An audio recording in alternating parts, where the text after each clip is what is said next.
this video I'm going to be going over the exam for review. By the way, I'm in a car, so we'll see how this works out today, so be prepared for that.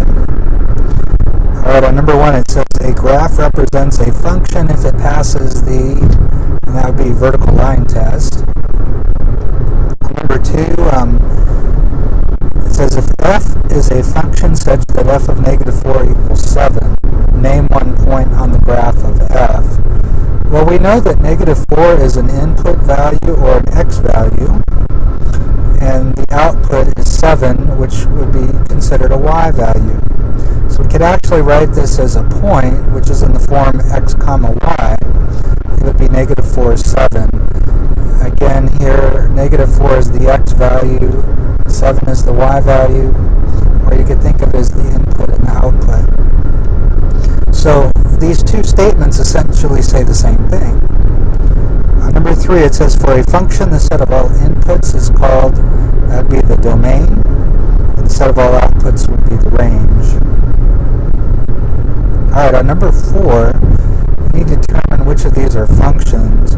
Now we know with functions, each input corresponds to exactly one output. When we're looking at points, basically, if x repeats, it's not going to be a function. So we want to make sure x doesn't repeat. So if you look at letter A there, x doesn't repeat. Each input corresponds to just one output. So that's definitely a function. Now if you look at B, notice you've got 2 points that have x values of 2. So notice f of 2, if this were the function f of 2 would equal 5, and f of 2 would equal 20. And that can never happen with functions, so this is not a function. And C would also be a function. Notice x does not repeat. By the way, if you look at A, notice that y did repeat. So it is okay for y to repeat, but not x. Alright, on number 5 it says what's the domain? That would be all our x values. We try to put them in order. And in B, that's going to be all our y values. And again, I put it in order, and notice you don't need to repeat any values. On letter C, you're supposed to find f of negative 1. So we need to look at the f function at the top there and look for, well, first of all, negative 1 is an input or an x value. So we need to look for the point that has an input or x value of negative 1. So that would be that point there. And so the corresponding output would be 4. So again, f of negative 1 equals 4 would indicate that the point negative 1, 4 is on the graph, or it's one of the points on the function, which is the case here.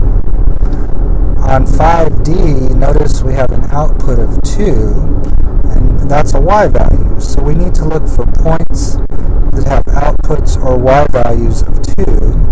Notice there's 2 there. So x can be either negative 2 or 0. On number 6, it says, which of the following graphs or that of a function? Remember, with graphs, we're going to use the vertical line test. And in fact, the first one here is not going to pass. Notice these 2 points that we go through have the same x value. With a different y value, it's definitely not a function. So the vertical line test is an easy way to tell when you have a graph. So this one's not a function.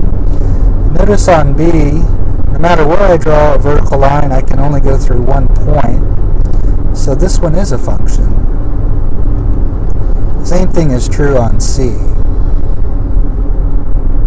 So that would be a function as well. Alright, so now we're supposed to evaluate functions here for given input values. So for letter A here, if I want to find f of 6, the first thing I would encourage you to do is write like a skeleton or a shell of the function. So wherever x is, we just put parentheses. And now I'm going to replace x with 6. So here our input is 6. When we evaluate the right side, we'll get our output. So that's going to be 42 minus 4, which is 38. let's go ahead and do letter B. We're going to start the same way, but this time our input is x minus 2. And notice when we simplify the right side, we distribute there, we get 7x minus 14 minus 4. We're going to get 7x minus 18. So notice in A, when our input is a number, normally we're going to get we will get an output that's a number. But on B, our input was an expression. And notice we got an algebraic expression as an answer, which is normally what we will get. Alright, so for G of 3, I'm going to go ahead and set it up. Let's go ahead and plug in 3. So we're going to get 3 minus 3, which is 0, over 3 plus 2, which is 5. And 0 divided by anything is 0. Alright, G of 0. So let me set that one up. And so we're going to plug in 0. And 0 minus 3, we're going to get negative 3 over 0 plus 2, which is 2. Answer is negative 3 halves. On letter E, now we're working with the h function, so we want to make sure we use the radical function there. So again, I've set up my skeleton with 3. So it'll be the square root of 10 minus 6. That's square root of 4, which is 2. Let's go ahead and do the same thing for F. And so, let's see, it'll be 10 minus 2 times 4a. I can multiply the 2 with the 4, but all I'm going to do is rewrite the a there. So we get the square root of 10 minus 8a. Alright, on number 8, it says the cost of producing x units is given by the function c of x equals 1.75x plus 7,000. Find the cost of producing 500 units. So this is what I call a formula problem. Basically, you've got to figure out what the variables represent. And normally they're going to give you one of the variables and you have to find the other one. So notice c of x is your cost, and that x is the number of units. Now here it says find the cost, so we're going to have to find c of x of producing 500 units, so x is 500.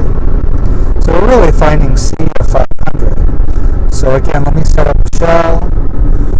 For the function, let's go ahead and plug in 500.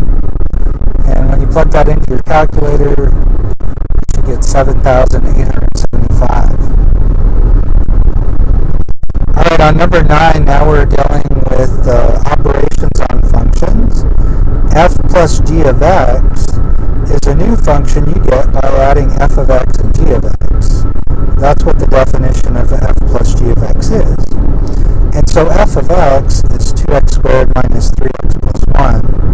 And g of x is 3x plus 2. Now it turns out you won't really need the parentheses here. You will usually, so it's a good idea to put them in there for these different types of problems. But in this case, we really don't need the parentheses. We can just drop them because these are just 1s. And 1 times anything is itself. And then we just combine like terms. So we've got a 2x squared term, no other x squared terms. We've got a minus 3x and a plus 3x. That's 0. Those cancel each other out. And we've got a 1 and a 2. That's going to give us 3. On part B there, f minus g of x means we're going to subtract the two functions. It would be f of x minus g of x. Again, that's the definition. That's what this expression means. And so we're going to do the same thing we did in letter A, but this time we're going to subtract the two functions. Now, when you have a minus in front of parentheses, you're going to have to distribute that negative. So notice the 3x becomes a minus 3x, and the 2 becomes a minus 2. So again, here we just have one x squared term. That's 2x squared. A minus 3x and another minus 3x is going to give us a negative 6x. And 1 and negative 2 will give us negative 1. Alright, on number 9, now we're going to multiply the two functions. So this is f of x times g of x. So we're doing the same thing, but this time we're multiplying these two functions. Notice you just put the parentheses next to each other, which indicates you're going to multiply.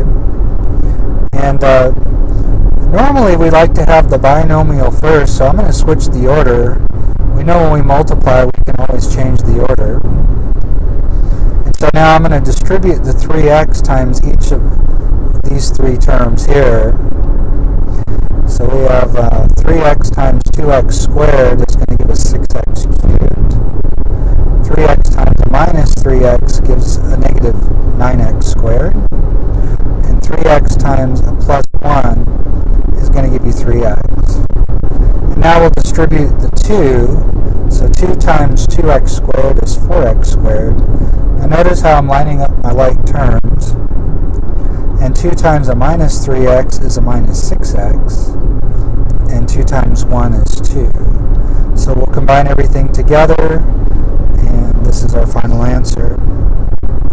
Alright, let's move on to number 10. Oh, no, actually, we're still on 9. So we need to do d through g now. So f divide g of x means f of x divide g of x. So this one turns out to be pretty simple. We're just going to write f of x in the numerator and g of x in the denominator, and there's nothing more we can do here. Alright, on letter E, if this was f plus g of x, we would write f of x plus g of x. The only thing different is, instead of having x's, we're going to have negative 4. So f of negative 4 plus g of negative 4. Now we know how to find f of negative 4. We just plug negative 4 into the f function. So that's what I'm doing up above here. So this will be, we want to square that negative 4 first. So 2 times 16, and then that would be plus 12 plus 1. We're going to get 32 plus 12 plus 1. So you should get 45 for f of negative 4. And now we're going to add that to g of negative 4. So let's find g of negative 4. It's going to be negative 12 plus 2, which is negative 10. So let's go ahead and plug in the negative 10, and when we add, we get 35. G is very similar, but this time it will be f of negative 2 minus g of negative 2. So we have to find f of negative 2. So notice negative 2 squared, we're going to get 4, so 2 times 4 there, plus 6. So we're going to get 8 plus 6 plus 1, which is 15. So 15 is what we got for f of negative 2, and we're going to subtract whatever we get for g of negative 2. So let's plug negative 2 into the g function. Let's see, 3 times negative 2 is negative 6 plus 2, you're going to get negative 4. Now be careful here, we're subtracting a negative number. So this becomes 15 plus 4, which is 19. And then finally we've got f divided g of 1. Going to be f of 1 divided by g of 1. Let's see, f of 1, we plug that in, we're going to square 1, 1 times 2, we're going to get 2 there, minus 3 plus 1. That's going to be 0. So we get 0 in the numerator. We got to find g of 1.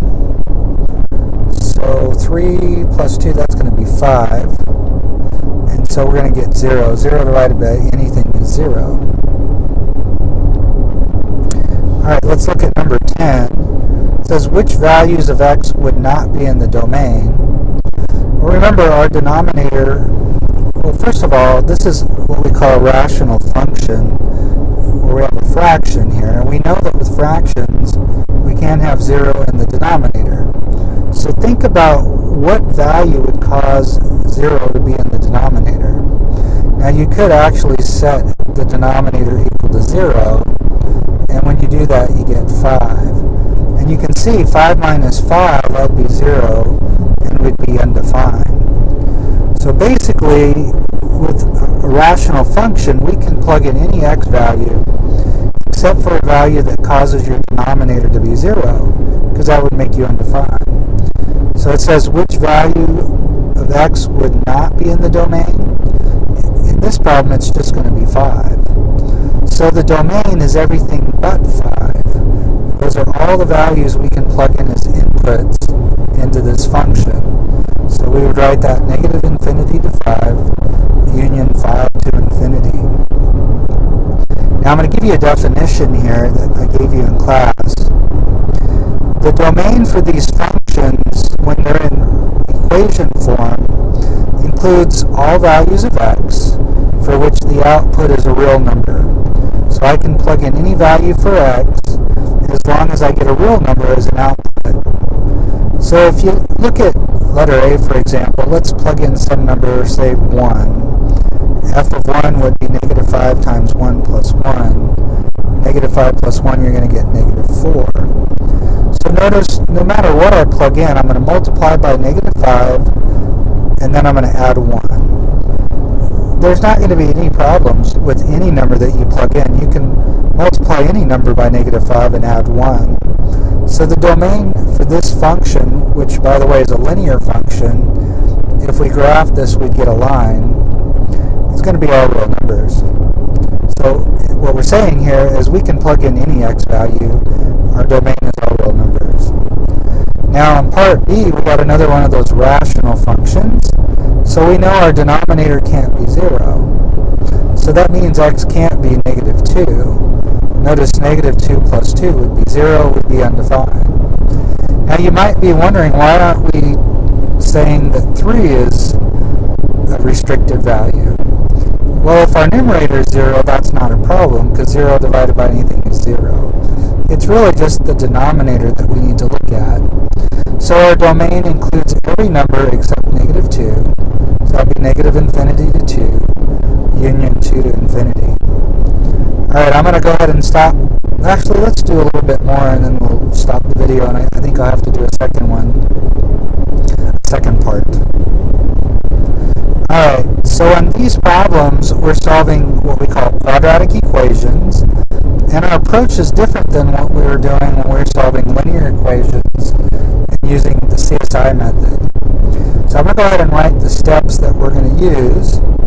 So remember, step 1 is to get x on one side, or to get 0 on one side, or isolate 0 on one side. And then step 2 is to factor. Then you set each factor equal to 0, and when you solve those, normally there will be 2 equations, you're going to get 2 values. So let's go ahead and get started. So notice on number 12, we already have 0 on one side. We're going to need to use the AC method to solve this. Notice it's got 3, it's a trinomial. Alright, so we need 2 numbers that multiply to negative 40 and add to negative 3. It shouldn't take you too much time to figure that out.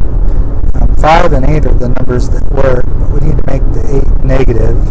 So notice 5 times negative 8 is negative 40, and 5 plus negative 8 is negative 3. Remember, this is the most important part. You want to make sure those numbers work. And so notice this is a 1x squared, and so we can just write these numbers as x plus 5 and x minus 8. We can factor it as x plus 5 times x minus 8. And we'll set each of those equal to 0. Actually, I didn't do that here. Let me just go ahead and do that real quick. And when we do that, we end up getting negative 5 because we have to subtract 5 here. And on the other one, we end up getting 8 because we got to add 8 to both sides. Alright, let's go ahead and look at number 13. So notice here we're going to have a greatest common factor, but first we need to get 0 on one side. Maybe it's a little easier to see now. Notice both of these numbers or terms are divisible by 4, and x is the smallest power that's common to both terms. So 4x is our GCF, and since there's 2 terms there, we're going to need to multiply by 2 terms. See, 4x times 2x gives you the 8x squared, and 4x times a minus 1 gives you the minus 4x. So let's go ahead and, we got 2 factors here. We're going to set each of those equal to 0. So 4 times some number equals 0, that'd have to be 0. If you divide both sides by 4, you do get 0. On the other side, let's go ahead and add 1 to both sides. And let's divide by 2. And you get 1/2. So 0 and 1/2 are your two solutions there. Alright, on number 14, we have a difference of squares. So remember, that's where you're going to have two binomials, and you're going to get the same numbers with opposite signs in between here. Of course, x times x is x squared, 6 times 6 is 36. So you get x minus 6 times x plus 6. And when you set those equal to 0, you're going to get 6 and negative 6. Alright, let's look at number 15. Notice we need to get 0 on one side, and we will be using the AC method here. Notice that we do have 3 terms, a trinomial. So AC here is going to be negative 24, and B is 10. So we need two numbers that multiply to negative 24, and that add to 10. So again, it shouldn't take too long to find the numbers that work. You're going to find that it's negative 2 and 12. So let's go ahead and plug those. Now notice this time I do need to split my b term because I've got 3x squared there. No shortcuts here. So we're going to get 3x squared minus 2x plus 12x minus 8. And now we'll factor by grouping. So in the first two terms, the only thing those two terms have in common is an x. So it'll be x times 3x minus 2. And so we know when we factor the other two terms, we should get a 3x minus 2. And notice 3x, to get 12x there, you got to multiply by a positive 4. And notice 4 times negative 2 does give you the negative 8. So we're going to end up with 3x minus 2 times x plus 4. So negative 4 is going to be one of our solutions here. To find the other one, let's set 3x minus 2 equal to 0. We'll add 2 to both sides. And divide by 3, you're going to get 2/3. Alright, on number 16, let's go ahead and distribute first there. And we got to bring that 40 over. So notice you are going to need to use the AC method here.